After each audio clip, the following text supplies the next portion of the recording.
about your psycho mom and your creepy temple, you freak!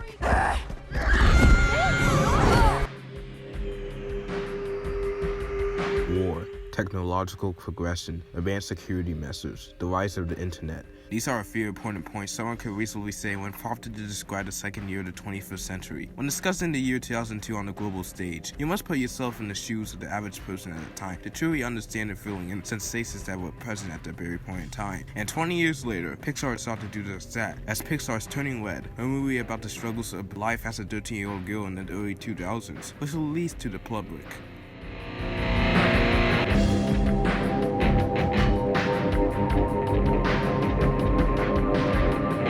Revolves around 13-year-old Canadian Maylin Lee, living through everyday life as a middle schooler while working with her overprotected mother, Ming Lee, to take care of their family temple dedicated to their ancestor, Sun Yi. After a traumatic nightmare, May wakes up to the horror of becoming a giant red panda. With no knowledge of what caused this, May attempts to hide her red panda form from her parents, which eventually ends after her mother finds out while being chased at her school. Once May's father, Jin Lee, speaks in a way that indicates that he already knows what happened. The parents are forced to explain why she turned into a red panda. In order to turn back into a normal human without her red panda transformations, she will have to perform a ritual under a red moon, which happens to appear on May 25th of that year, which is later revealed to be the same day of the Four Town Toronto concert. The emotionally induced red panda transformations are an allegory to puberty, which doesn't make sense considering the fact that May and her family are the only people to have this emotional problem, which indicates that none of the people outside her family have experienced any emotional challenges during puberty. Due to this fact, you can't really take that allegory seriously at all and can only look at the red panda transformations as a gimmick and only a gimmick. Also, throughout the movie,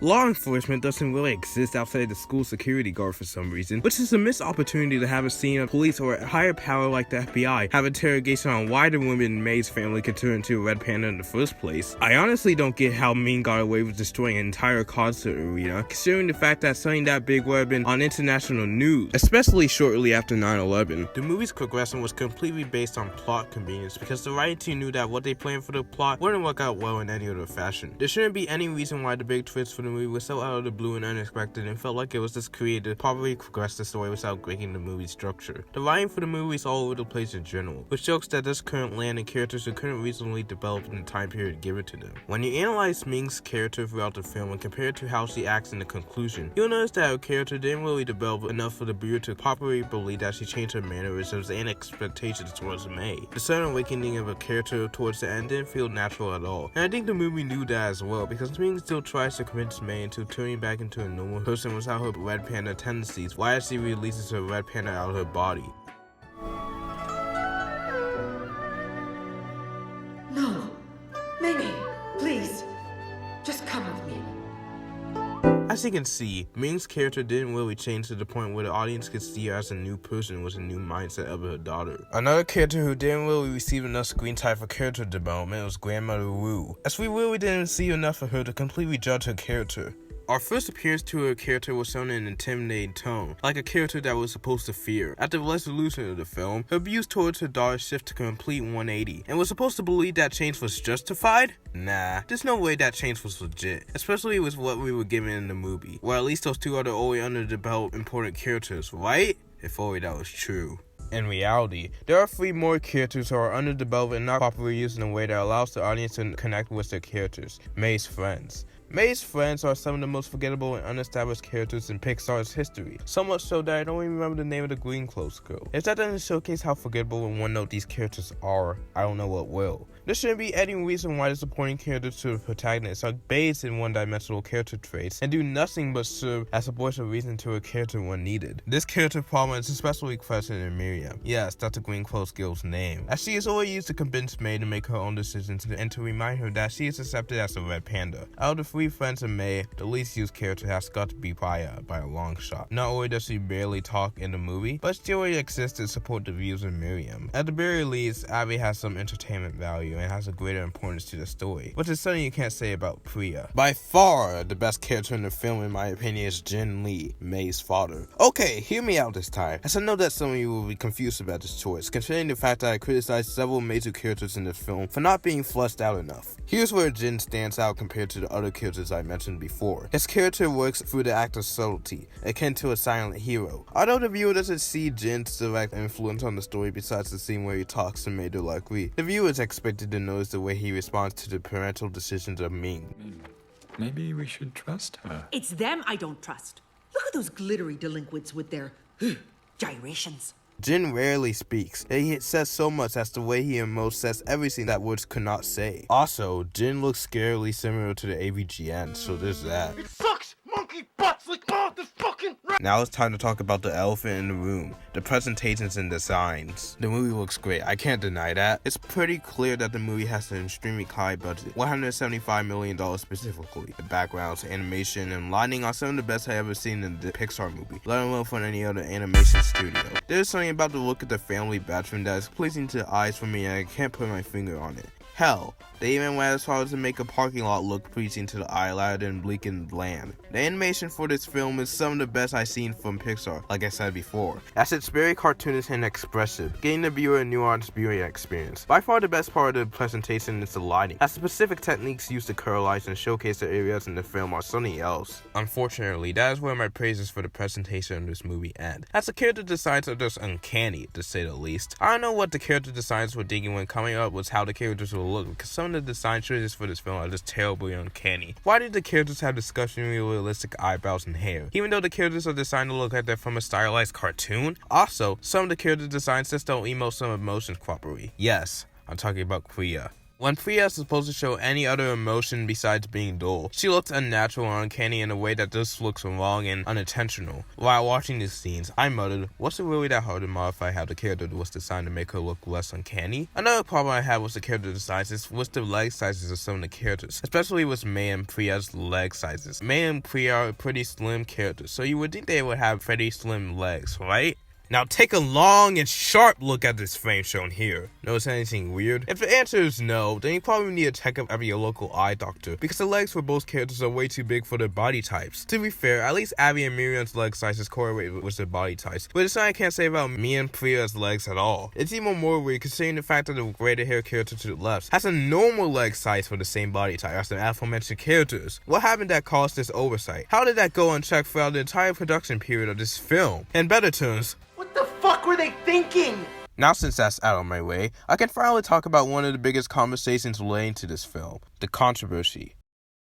So, this movie had a fair bit of controversy in the past couple of months, and for several different reasons. The first controversy around this film was related to the character designs, which caused an uproar on Twitter, because everything caused an uproar on Twitter, so yeah. To keep this part of the video from becoming over 30 minutes long, I always talk about the original tweet that started the whole controversy. On February 14th, 2022, @Bulwark15 tweeted, Pixar fell off so fucking hard, like what the fuck even is that? Posting an image of one of the promotional materials released to show the presentation of the film. For the most part, I can actually agree with Bulwark in terms of the character design of May in this photo. The only thing I disagree about in his thread of tweets is when he states that the people who work on the film should feel bad about themselves. Honestly, that was going a little too far in my book. As there are a lot of people who actually try to make the best with what they're given and are trying to make ends meet. 1 week after Bulwark's tweet, a controversial review about Turning Red was released by Courtney Howard, the reason being the words used to describe the film. In a Twitter review about the film, Howard describes the movie as unapologetically horny, which is something that should be questioned since we're talking about a children's movie for crying out loud. Immediately after this dumps the fire of a tweet, the critic rightfully received major backlash, causing her to limit the number of users who could reply to her tweet, which did more damage than good. If anything, Howard should have deleted the tweet instead of doubling down by keeping her original tweet online to this very day, instead of ruining her career. She could have easily apologized for her terrible word choices and severed its terrible stigma now associated with her name, but it's too late at this point. However, I can't really feel sad about that either. She did this to herself, so I can't really care about what happens next. While I was editing this video, a new controversy on Twitter revolving around the movie occurred. To sum it up, Mr. Enter made a terrible point in his Turning Red review, focusing on the year Turning Red takes place, 2002. This film takes place less than a year after the September 11th terrorist attacks. I bring this up because it radically altered the culture of the time, in ways that make this movie feel exceptionally ignorant of the time. Even though, literally, the only reason I can comprehend that this movie is set explicitly in 2002 is because the director grew up in that exact year. In said video, Enter states that the movie should have represented the effects of 9/11 on society more clearly. In case you forgot, we're talking about a fictional movie that has nothing to do with 9/11. Obviously, this is a bad take, considering the fact that we're talking about a Pixar movie that takes place in its own reality. Also, isn't this the same guy that stated that realism shouldn't be in every piece of media in order to create a decent story? Sometimes you've got to sacrifice realism to write a decent story or create a decent product. How fun would a video game really be if you had to stop running every few minutes to catch your breath? I don't know what changed in the 6 years since, but it seems like something significant has occurred that affected your worldview so much that you set unreasonable expectations toward any piece of media. Mr. Enter's response to the explained discussion over his review was broadcasted on his managed Twitter account, where he blatantly stated that he didn't care about the controversy to the point where he posted a whole thread revolving around the response to his review. Obviously, this isn't the course of action a person who doesn't care about the public perception would take when responding to a controversy revolving around them. It was blatantly clear through this demeanor tone that something about the controversy really got into his head. Enter, alongside his major editor, Cyril, would continue debating about the controversy to the point where Enter would take a jab at his former editor, Crimson Mayhem, for cracking a joke about Enter's revival of 9/11 memes on the internet. Afterwards, Crimson would bet about his frustrations towards Enter's response to his followers. To be fair, the jab was pretty harsh and could be perceived as spiteful and ungrateful in the grand scheme it seems, which makes Enter look worse than before. The problems revolving around Enter's post stretched farther than the ungrateful tone radiating from it though, as the main problem stems from the fact that Crimson basically made Enter's channel watchable compared to the videos that Enter edited himself. Mr. Enter's old videos were crudely edited and contained raw and rarely cut cartoon footage, still images that overstated welcome, and the use of Windows Movie Maker on top of all that. It was clear that the editing needed to change, as that terrible editing of Mr. Enter couldn't last any longer without his channel receiving some long needed changes, and change did come, as Enter eventually hired Crimson Mayhem as a longtime editor after several other videos being edited by one-time editors. The glow up between Enter's and Crimson's editing couldn't even be compared, as the quality increase was just substantial. When looking at Enter's tweet in that lens, one can see why Crimson was upset over it and why people didn't react to it kindly, to the point where I can see why people would look at Enter differently from that point on. When looking at my response to Enter's 9/11 claim, one might say that my earlier mention of 9/11 occurring several months prior to the setting of the film is hypocritical to my criticism of Enter's point. The difference between my point and Enter's point is that it wasn't even a point in the first place, it was a joke. Sure, you may not like the joke, but it's a joke nonetheless. What is sus?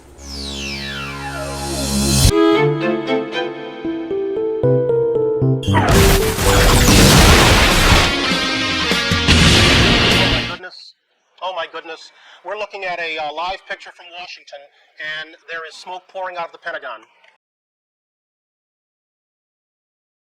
In the many weeks since the release of Turning Red, I had more than enough time to flesh out my opinion on the movie in order to state my raw and accurate thoughts regarding the film. The past months has allowed me to come to the conclusion that this movie couldn't even live up to my moderate expectations. It is pretty mediocre in my opinion, which is pretty bad in comparison to Pixar's long and delicate lineup. The many blatant flaws present in this movie overshadow the positives in a way that reduces my enjoyment of watching this movie. To put it bluntly, the movie is all over the place in terms of quality and structure. The characters were further developed and the rectification of questionable season messages occurred before release, maybe then I would enjoy this film. Honestly, I'm just gonna say it right now, I don't hate this movie like some of you might think. I appreciate a lot of things about the film, like the animation and premise, but that doesn't excuse the major problems that could have been remedied, such as the writing of the character designs themselves, the all-over-the-place messages, and poor plot progression. Had the movie been a little longer in order to sell the plot and the design to a tweak before post-production, I would probably call this movie decent, and that's without the addition of fixed messages and development of major characters. Throughout the film, the allegory revolving around the Red Panda changes from scene to scene, starting as a visual showcase of beauty to ending as an allegory for being itself. The Red Panda is also represented as an allegory to emotional struggles and periods, which causes a ton of confusion when rewatching the film, seeing all those mixed allegories are around. Turning Red is probably one of the most controversial animated films in recent memory, which is special in its own right. People will look back at this film as if it was cursed. Holy crap, it's freaking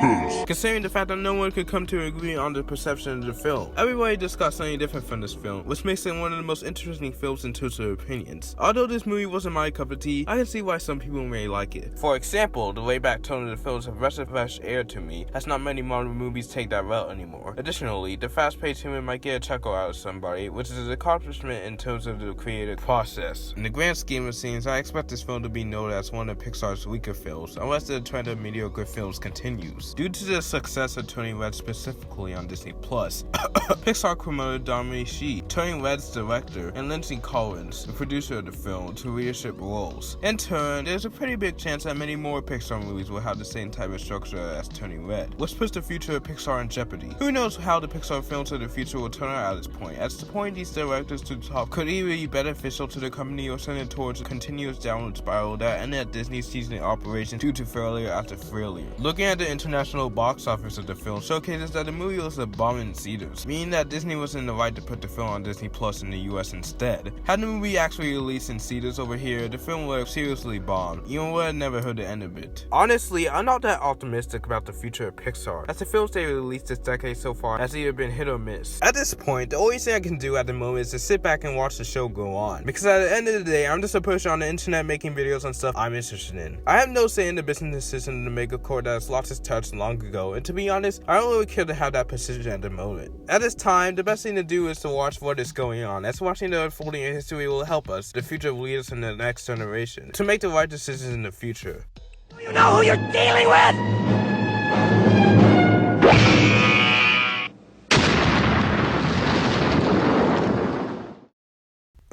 What was I talking about again?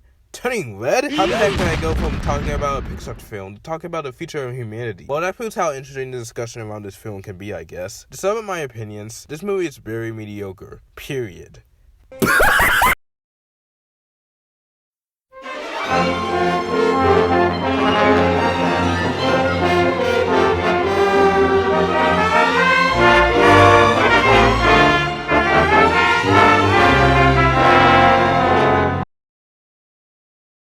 It was quite destructive. And big. She almost took out half the temple. You saw it? Oh, Fuck. 540 anyway. All right, Shit. let's break it. All right. Abby, hit me.